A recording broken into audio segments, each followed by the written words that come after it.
Bonjour les sixièmes, j'ai eu plusieurs questions sur l'exercice pour trouver les axes de symétrie. Donc je vous propose de regarder ça ensemble. Donc c'est le cas où vous avez une figure et sa figure symétrique qui est déjà donnée. Alors vous pouvez vous entraîner chez vous avec l'ordinateur, vous faites un polygone, l'ordinateur vous fait son symétrique. Dans Paint, ça s'appelle une réflexion, horizontale ou verticale, peu importe. Donc quand vous avez une figure et son symétrique, vous l'imprimez sur une feuille, vous tournez la feuille pour ne pas savoir dans quel sens est l'axe. Et après, donc, le but est de retrouver l'axe de symétrie.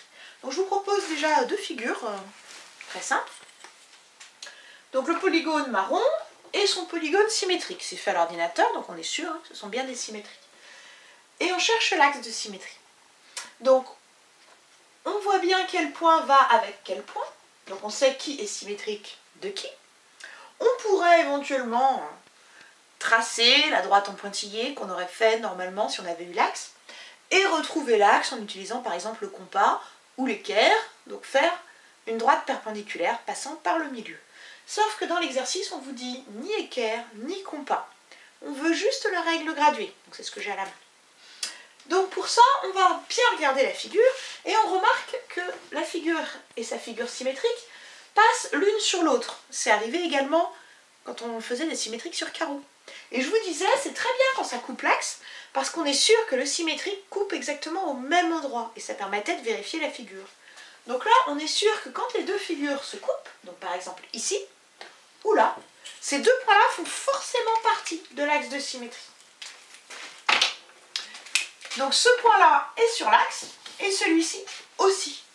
Or, si on a deux points, on a la droite. Donc on prend notre règle, et on trace la droite passant par ces deux points d'intersection et on a notre axe de symétrie grâce au point d'intersection. Et en général, vous en avez au moins deux. C'est compliqué d'en avoir qu'un seul ou alors c'est que des segments. Pareil en dessous. Vous voyez vos deux triangles et alors là, ce serait pénible de faire la médiatrice parce que les segments sont assez courts. Pas très très longs, donc avec le compas, c'est pas évident. Mais on n'a pas besoin de passer par le compas et puis on n'a pas le droit dans l'exercice du livre. On repère les points d'intersection et on trace. Même chose, on a l'axe. Pour vérifier, on penche la tête pour que l'axe soit vertical. On vérifie que ça se ressemble des deux côtés. On imagine que l'on replie ou alors on plie vraiment sa feuille. Ça, c'était les cas très faciles. Mais en fait, les cas que vous rencontrez dans la plupart des cas. Une figure et son symétrique se superposent. C'est comme ça également que l'on retrouve l'axe de symétrie d'une figure. Par exemple, le papillon et tout ça. Il suffit de voir à quel endroit ça se croise, ou à quel endroit les points sont les mêmes. Et ça permet de trouver l'axe. Mais je vous ai préparé les cas qui vous embêtent.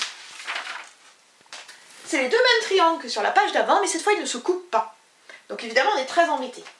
Si on avait une équerre ou un compas, on pourrait tracer par exemple J'. Je la trace en pointillé.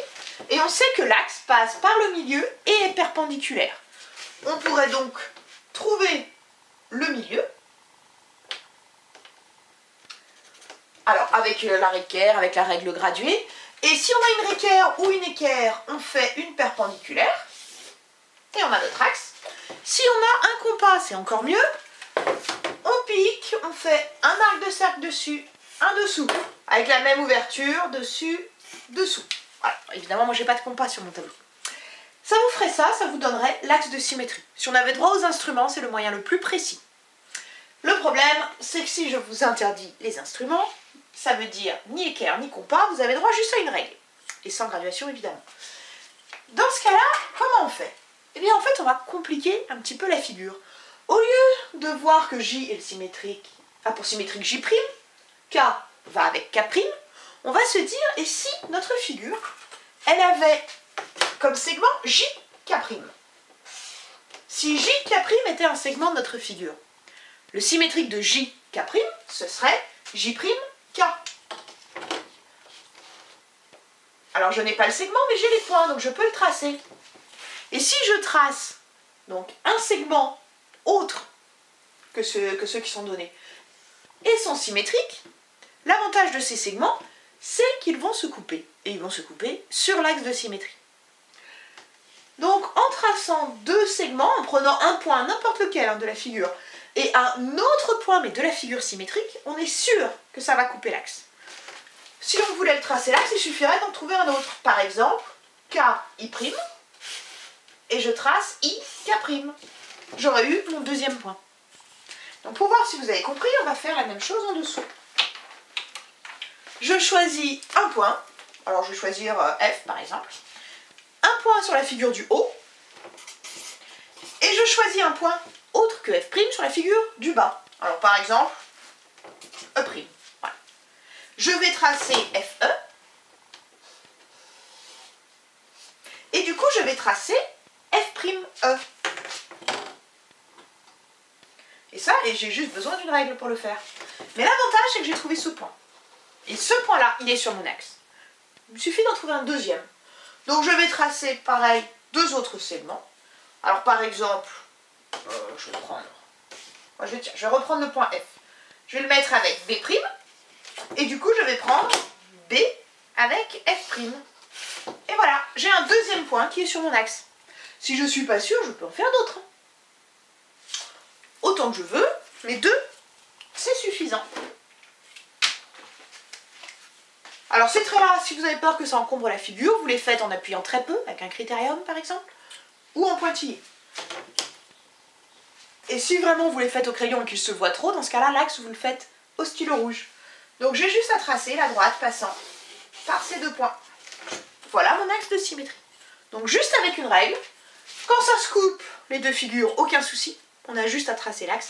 Quand elles ne se coupent pas, on choisit un point sur l'une, un autre point sur l'autre, et on trace les segments. J'espère que c'est un petit peu plus clair et que vous arriverez à faire l'exercice. Ceux qui n'ont pas de papier calque, vous pouvez utiliser une feuille blanche assez légère hein, pour décalquer les figures, ou reproduire, quitte à utiliser des carreaux, juste pour vous entraîner, hein, pour reproduire la figure et son symétrique. Voilà. Je vous souhaite bon courage et j'espère que vous arriverez à retrouver les axes de symétrie des figures.